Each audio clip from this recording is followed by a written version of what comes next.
গোলাঘাটৰ জিলা কংগ্ৰেছ কাৰ্যালয়ৰ পৰা সাংসদ গৌৰৱ গগৈ সংবাদমেল আৰু এই সংবাদমেলত গৌৰৱ গগৈয়ে ফাদিল কৰিলে চৰকাৰে কেনেকৈ আজিলৈকে কয়লা সিন্ডিকেট চলাই আছে আৰু সেই কয়লা সিন্ডিকেটৰ পৰা তেওঁলোকে কেনেকৈ কলা ধন সংগ্ৰহ কৰি আছে লগতে অসমৰ যিকোনো সমস্যাসমূহ কেনেকৈ ঢাকি আছে আৰু কেনেকৈ অকল এইকেইদিন গৌৰৱ গগৈ পাকিস্তানৰ লিংকৰ লগত লাগি আছে এই সকলোবিলাক কথা গৌৰৱ গগৈয়ে সংবাদ মাধ্যমৰ আগত বিস্ফোৰক মন্তব্য দাঙি ধৰে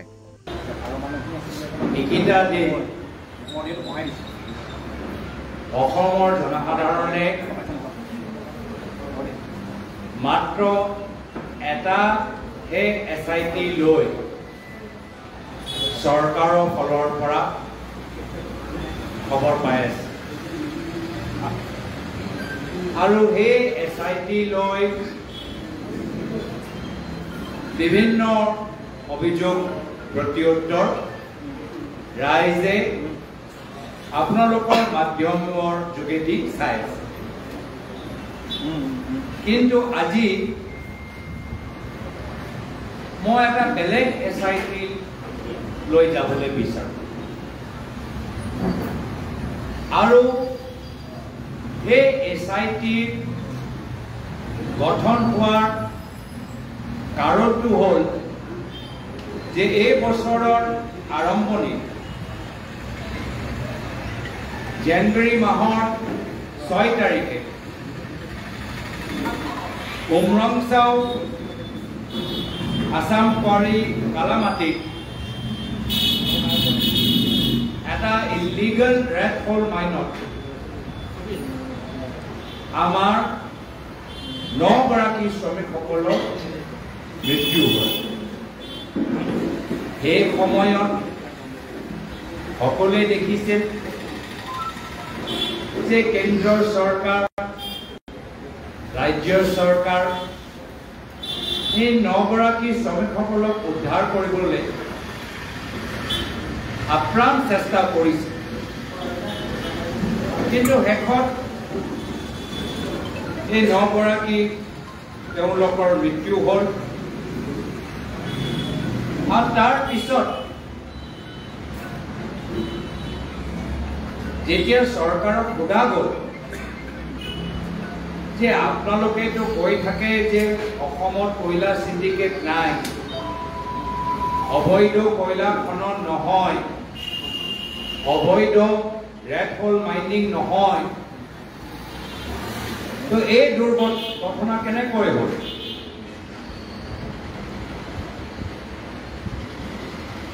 বাধ্য হৈ যোৱাৰ পিছত ৰাজ্যৰ চৰকাৰে তেওঁলোকে এটা ইনকুৱাৰী কমিশ্যন বহালে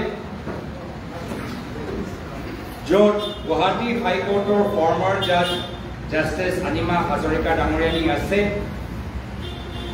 এটা SITও গঠন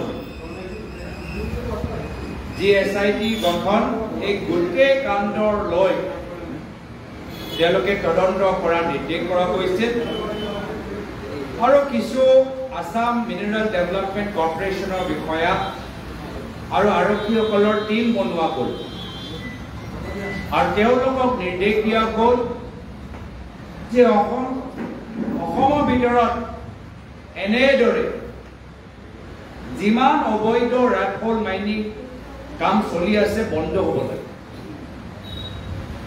প্ৰিলিমিনাৰী তদন্ত কৰা গ'ল আৰু প্ৰায় 245 illegal rat hole mining identify কৰা গ'ল আৰু চিল কৰা গ'ল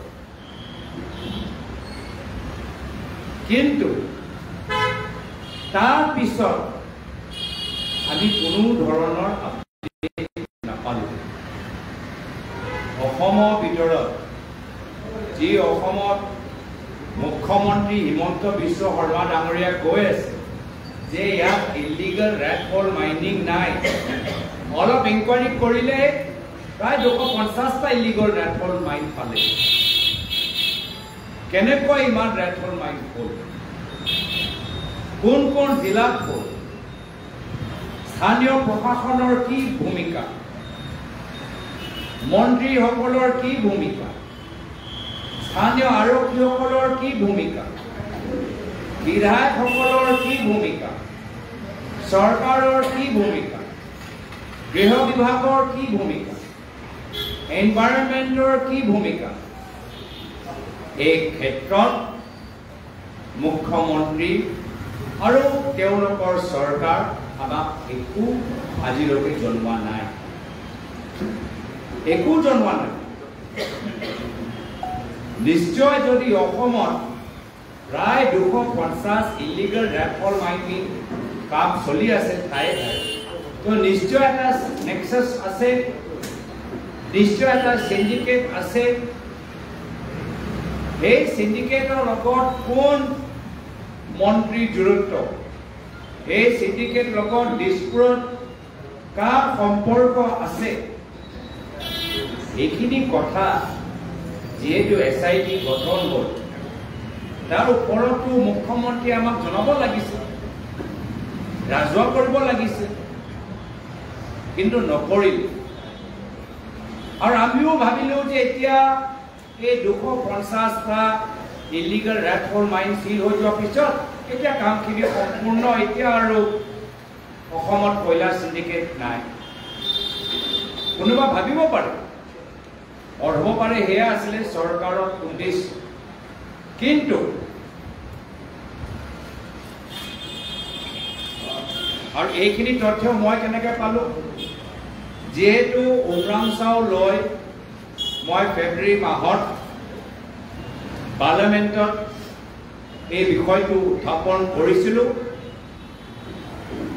বিশেষ তদন্ত বিচাৰিছিলোঁ, আৰু সেইকাৰণে কেন্দ্ৰীয় চৰকাৰৰ পৰা মোক উত্তৰ আহিলে যে বিশেষ তদন্ত আমাৰ ৰাজ্য চৰকাৰে কৰিছে। আৰু তেওঁলোকেও ভাবিলে যে এই বিশেষ তদন্ত কৰাৰ পিছত কামখিনি তেওঁলোকে সামৰিলে, তেওঁলোকে নিজৰ দায়িত্ব সামৰিলে, সিন্ডিকেটৰ কাম আৰু চলি থকা নাই। কিন্তু পিছত আমি কি গম পালোঁ, 3 মাহৰ পিছত যোৱা এপ্ৰিল তাৰিখৰ 25 তাৰিখে এনফৰ্চমেণ্ট ডাইৰেক্টৰেট ইডিয়ে কিছু তদন্ত গুৱাহাটীত কৰিলে, আৰু গুৱাহাটীত কৰাৰ পিছত তেওঁলোকে কি কি পালে সেইখিনি কথা তেওঁলোকে এটা প্ৰেছ ষ্টেটমেণ্ট যোগেদি ফাদিল কৰিলে। তাত ইডিয়ে কি লিখিছে যে যোৱা এপ্ৰিল তাৰিখৰ 24 তাৰিখে 15টা ঠাইত তেওঁলোকে তদন্ত কৰিলে। কিছু ঠাইত মেঘালয়ত আছে, কিছু ঠাইত অসমত আছে, আৰু তেওঁলোকে অসমৰ ভিতৰত মাৰ্গেৰিটা আৰু গুৱাহাটীৰ ভিতৰতো তেওঁলোকে তদন্ত চলালে, আৰু তেওঁলোকৰ গোটেই তদন্তটো PMLA prevention of money laundering act 2002 সেই আইন লৈ তেওঁলোকে তদন্ত কৰিলে। কি সম্পৰ্কত? অবৈধ কয়লা খনন আৰু অবৈধ কয়লাৰ ফেক্টৰী চলি আছে, আৰু যাৰ ফলত তেওঁলোকে কি কি পালে, তেওঁলোকে নিজে কৈছে যে ED investigation further revealed that a syndicate, এই syndicate শব্দটো আমি ব্যৱহাৰ কৰা নাই, ইডিয়ে ব্যৱহাৰ কৰিছে। ED investigation further revealed that a syndicate having persons from Meghalaya and Assam are in charge of ensuring that trucks containing illegal coal leave Meghalaya and enter into Assam without any checking or restriction. ইডিয়ে নিজে কৈছে যে মেঘালয়ৰ পৰা কয়লা truck ওলাই অসমত সোমায় আৰু কোনো চেকিং ৰেষ্ট্ৰিকশ্যন নহয়। এটা চেকিং আৰু ৰেষ্ট্ৰিকশ্যনৰ দায়িত্ব কাৰ? গৃহ বিভাগৰ, আৰক্ষীসকলৰ, আৰু গৃহ বিভাগ কাৰ তলত আছে? মুখ্যমন্ত্ৰী হিমন্ত বিশ্ব শৰ্মা ডাঙৰীয়া তলত। এইটো কি প্ৰমাণ কৰে এই যদিও উমৰাংচাও পিছত গঠন হোৱা SIT যোগেদি কিছু অবৈধ কয়লা ৰেড হল মাইনিঙৰ কাম বন্ধ হৈ গৈছে, সিন্ডিকেটৰ কাম বন্ধ হৈ থকা নাই, সিন্ডিকেট চলি আছে। আৰু নিজে এই প্ৰেছ বাৰ্তাত কি লিখিলে যে এটা সিন্ডিকেট আছে, যে যি সিন্ডিকেট প্ৰত্যেক ট্ৰাকৰ পৰা 1.5 লাখ টকা লয় আৰু এই পইচা অসমৰ ভিতৰত বিভিন্ন ব্যাপাৰীসকলৰ ঘৰত তেওঁলোকে ৰাখে।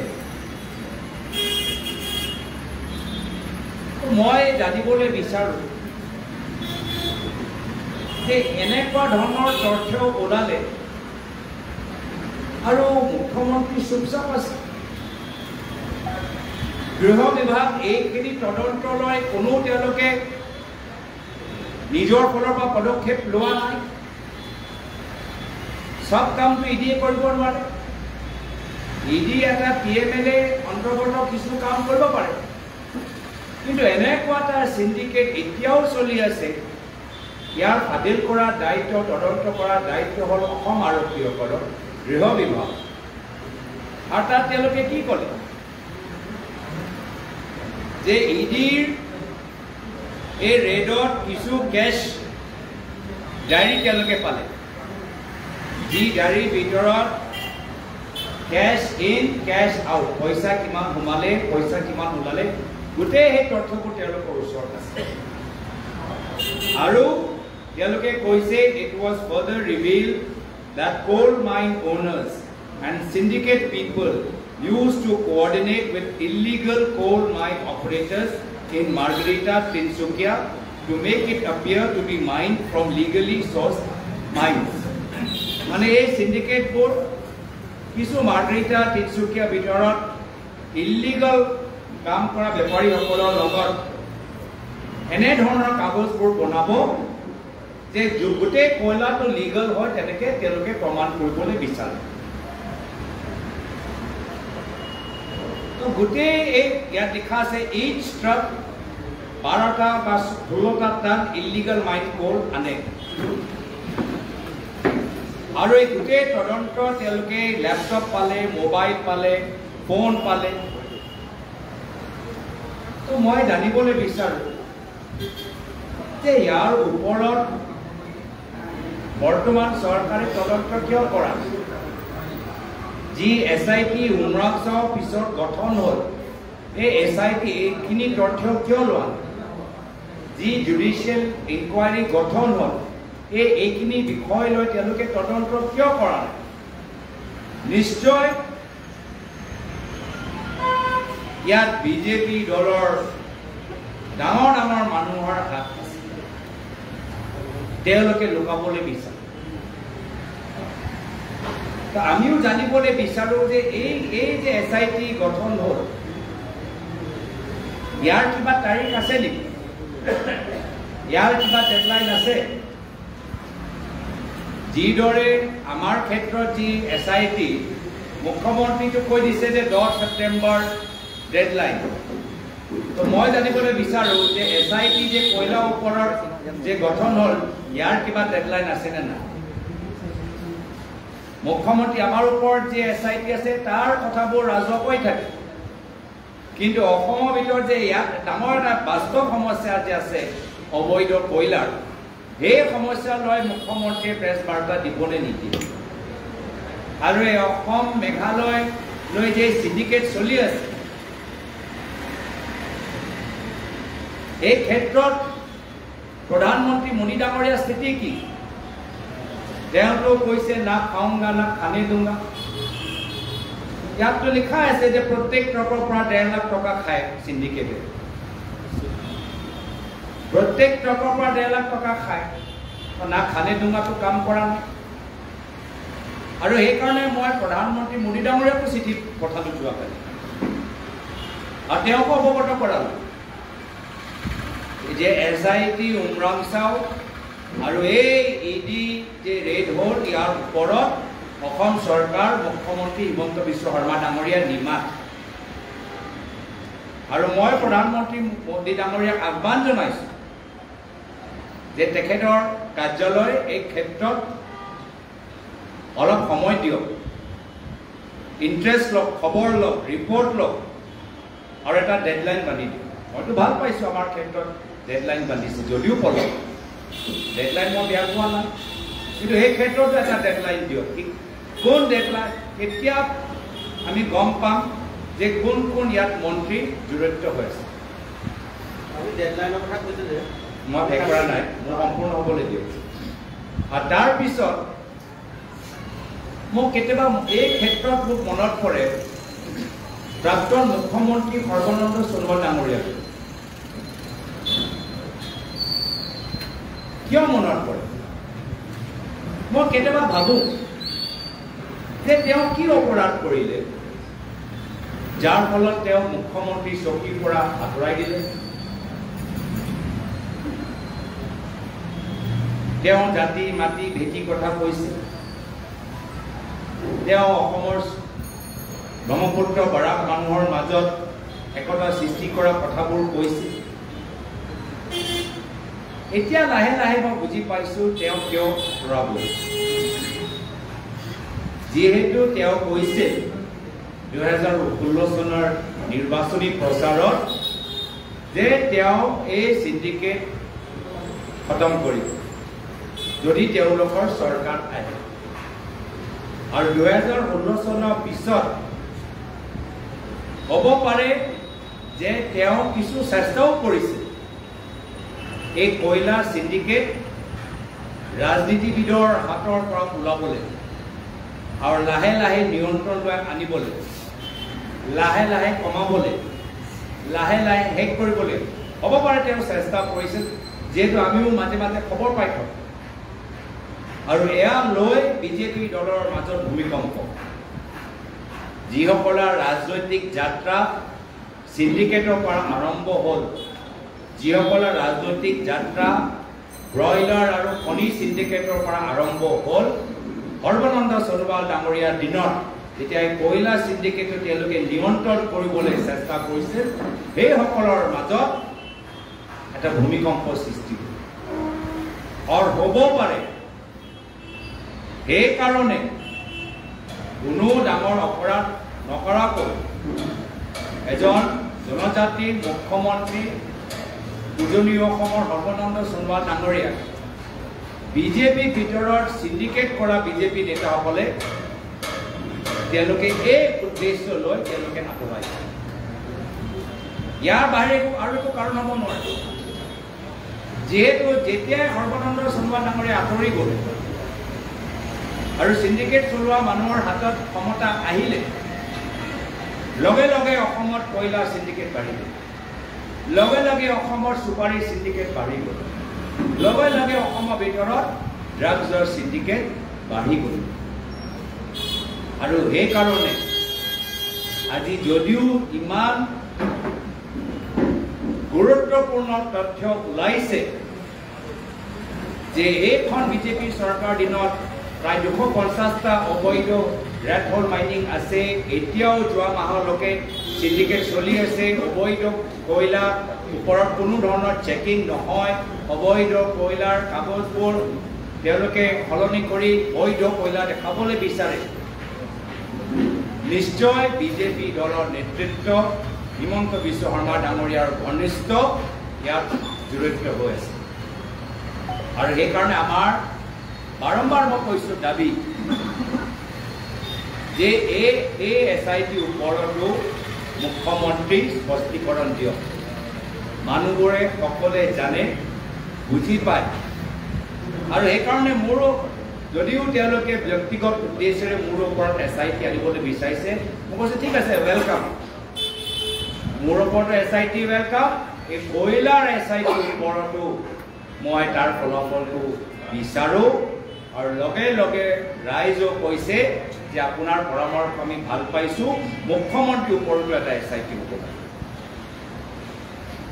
এইখিনি কথা আজি মই আপোনালোকৰ সন্মুখত প্ৰকাশ কৰিছোঁ। পুনৰবাৰ কৈছোঁ যে সৰ্বানন্দ সোণোৱাল ডাঙৰীয়া এজন জনজাতি উজনি অসমৰ মুখ্যমন্ত্ৰী আঁতৰোৱা মূল কাৰণ হ'ব পাৰে যে তেওঁ কয়লা চিণ্ডিকেট নিয়ন্ত্ৰণ কৰিবলৈ বিচাৰিছে আৰু বিজেপিৰ ভিতৰত চিণ্ডিকেটৰ লগত নেক্সাছ থকা মানুহবোৰ তেওঁলোকৰ ৰাজনৈতিক অস্থিৰতা সৃষ্টি হোৱাৰ বাবে ব্যক্তিগত তেওঁলোকৰ ক্ষতি হোৱাৰ বাবে তেওঁলোকে এনেধৰণৰ পদক্ষেপ লৈছে আৰু তেওঁলোকৰ হাতত ক্ষমতা আহি যোৱাৰ পিছত চিণ্ডিকেট অবৈধ চিণ্ডিকেট অসমৰ ভিতৰত বৃদ্ধি পাইছে ধন্যবাদ গৌৰৱ গগৈ এই ভিডিঅ'টো মই আপোনালোকৰ মাজলৈ আগবঢ়ালোঁ ভিডিঅ'টো চাই কেনেকুৱা লাগিলে আপোনালোকে মোক কমেণ্ট কৰি জনাব আৰু প্ৰথমবাৰ যদি চেনেললৈ আহিছে চেনেলটো ছাবস্ক্ৰাইব কৰি ৰাখিব মই যিহেতু এনেকুৱা ধৰণৰ ভিডিঅ' আপোনালোকৰ মাজলৈ প্ৰস্তুত কৰি থাকোঁ আজি ভিডিঅ'টো এটা সামৰণি মাৰিছোঁ আজিলৈ বাই বাই